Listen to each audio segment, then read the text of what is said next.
Well, hello everybody. It's Charles Kemp and my friend Jerome Chestnut, the town manager.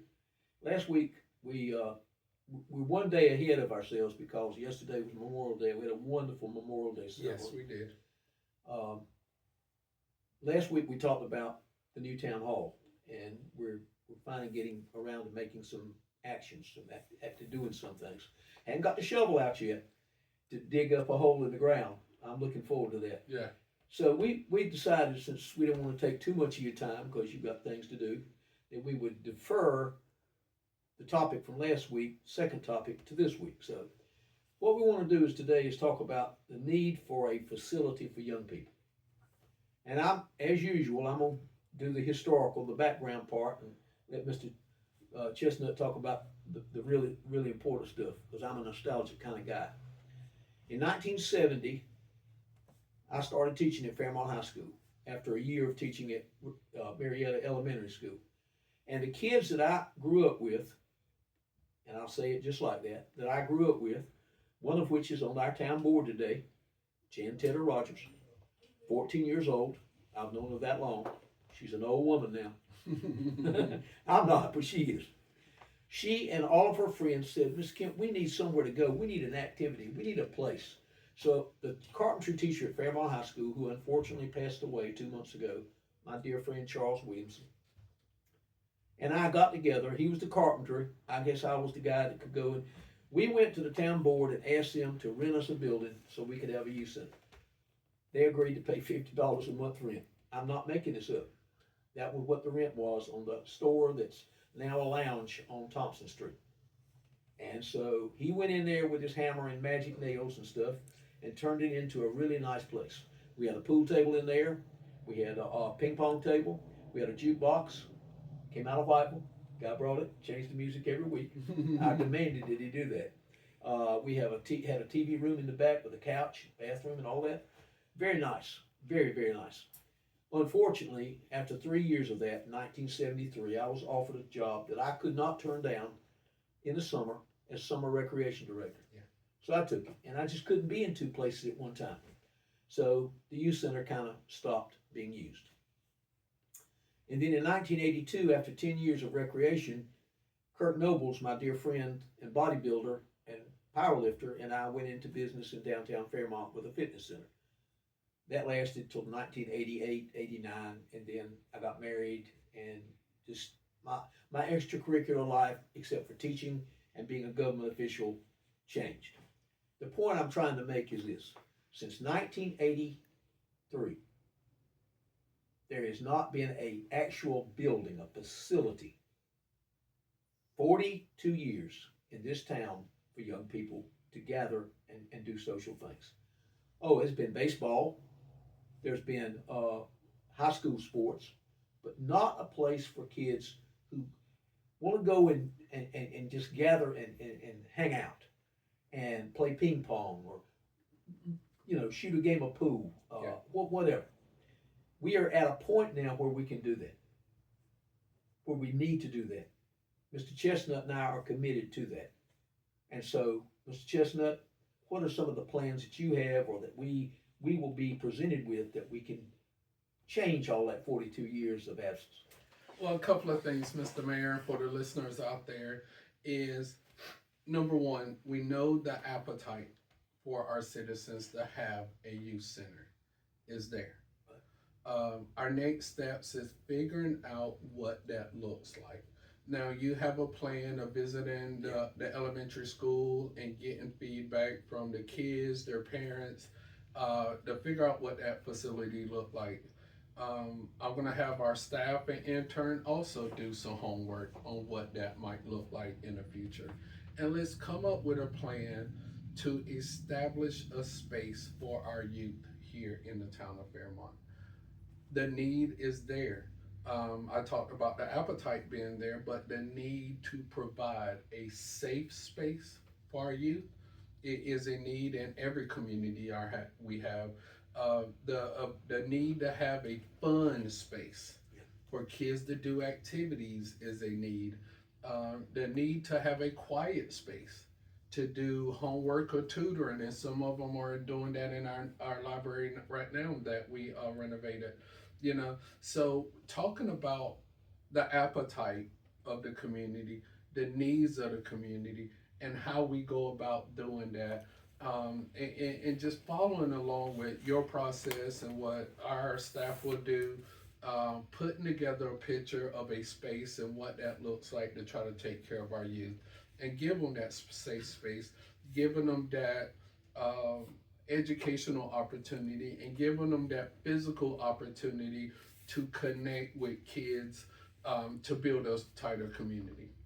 I went to the students at Lakeview High School when I was teaching there, when the idea for the library came up with computer programs and things for kids.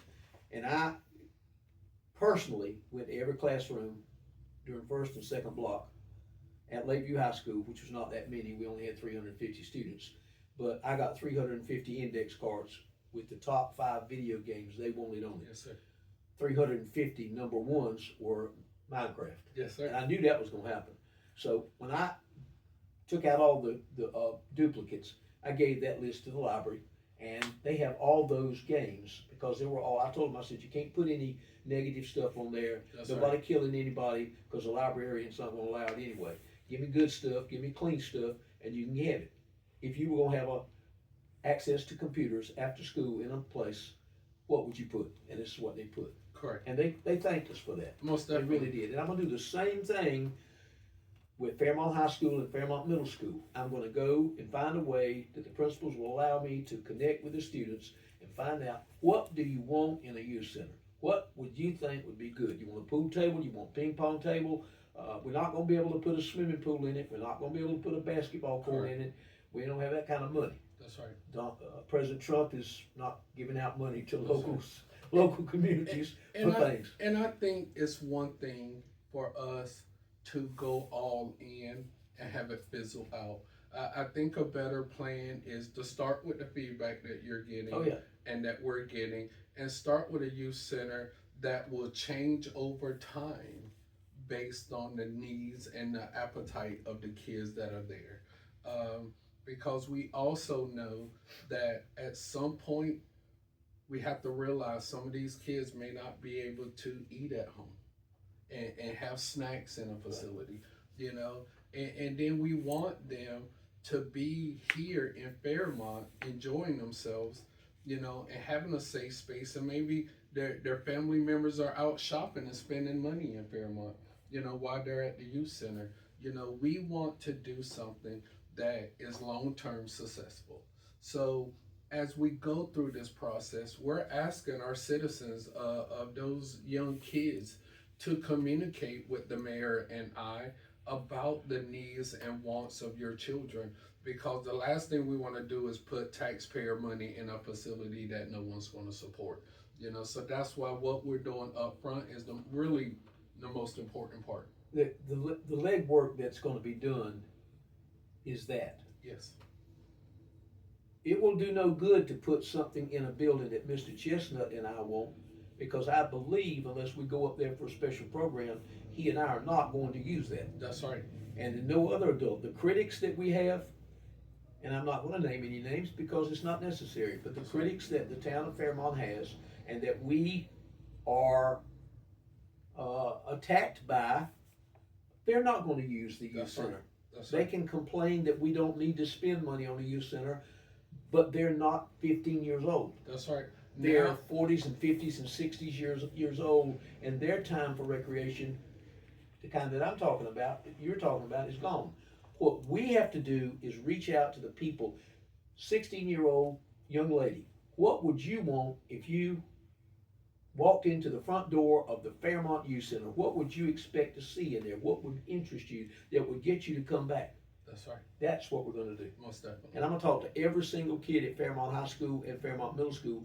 I don't care how long it takes me, but then we'll take out the duplicates. I'll give it to Mr. Chestnut to give to the architect or the engineer or whatever, and we'll insist that that building be remodeled or fixed up to accommodate those things. Most definitely. That's the only way to go. Right. And I look Why, forward to it. why is the sidewalks built at Duke University the way they are, at the Quad, in front of the Duke Chapel? You don't know the answer to that, do you? You know why? Because apparently I hate to say this, apparently the people at Duke are smarter than I am. Because what they did was they waited and watched where the kids walked after they had the campus there, and then they put in the sidewalks. That makes sense. Why would you put the sidewalks where the kids aren't going to walk? That's right. Makes no sense. Why would we build a building that no one's going to use? That's right. Then we should be attacked. That's right. Mr. Chestnut and I should be attacked. That's right. Or whoever's here. Yes. At whatever years in the future. So I look forward to it as how we move forward to this over the next few months. And I'm excited about it. Oh, I'm pumped up. Yeah. I'm telling you what, right now, you know that the one nostalgic, ladies and gentlemen, here it comes. The one thing left on my agenda, personally, that I want to see happen before I step away from local government is a youth facility. That's it. Mr. Chestnut can worry with the canal and other issues, Yeah. how many police cars to have, and obviously we have to have all that. The youth facility, my number one and only thing. Awesome. And when that happens, I feel like I will have made the trip all the way around the block. I understand that. That's awesome. Thank you all for listening, and stay tuned for a lot of great things coming down our way. Awesome.